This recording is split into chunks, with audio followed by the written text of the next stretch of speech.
So in terms of figuring out how to glue this up at all these sort of weird off-square angles, what I've done is taken a fairly thick piece of plywood and double stick taped it to the top, and then with an edge router bit I've cut the edges around here so that they're perfectly correct in terms of angles with the base.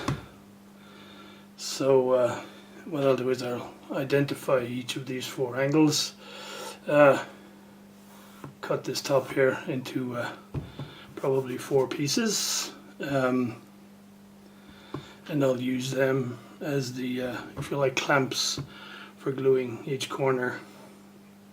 So hopefully that should mean it'll all be nice and squared up when I'm done.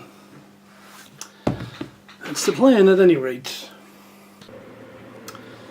So yes, it's a fairly complex clamping setup. So I've made 4 of these blocks where one angle is exactly the same as the corresponding angle on the lower half of the box. So the front right one is here, and then there's 2 clamps to clamp the 2 pieces exactly to the right angle, but then you need 2 more clamps going all the way across in both ways to compress this joint tightly together. So do that 4 times and hopefully the top will be exactly the same out of square as the bottom.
Okay, so I think the top here is about ready for finishing now.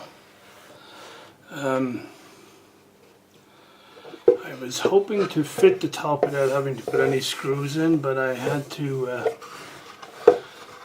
put in a couple of screws just on one edge to hold it.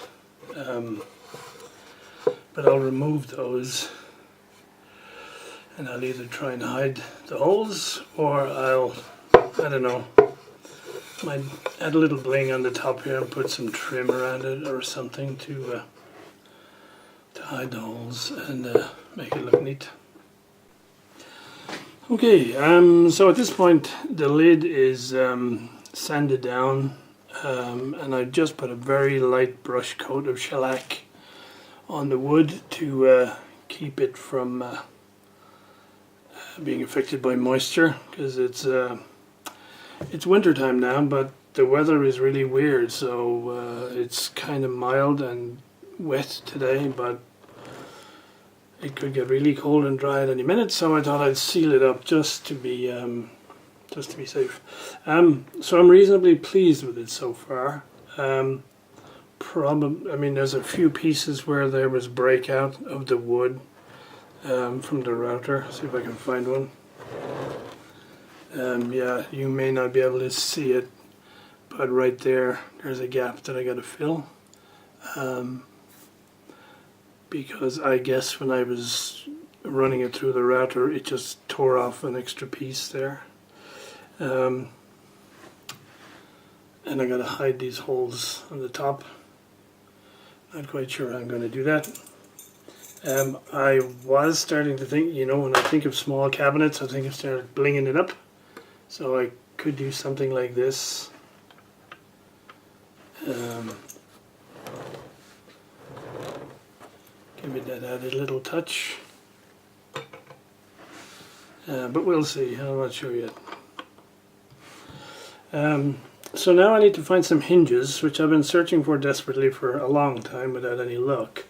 And I have a clasp, but I don't want to fit the clasp until the hinges are on, because the hinges will kind of dictate the final alignment of this, and then I can just put the clasp on so it all holds it properly. I'm going to have to go with the whole new clasp, because they both work, the new one and the old one work on slightly different principles.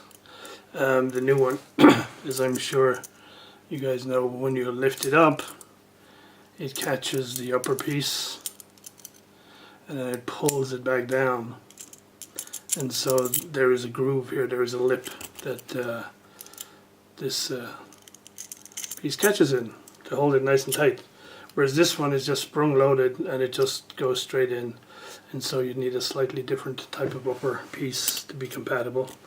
Still, it'll look okay, it'll look fine. So yeah, I think that's it for this stage, and we'll see how it goes. More to come once I get some hinges that are going to work.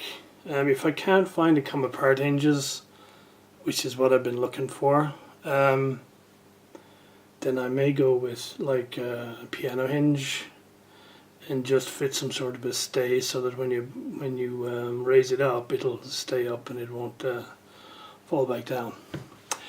Right, that's it for now.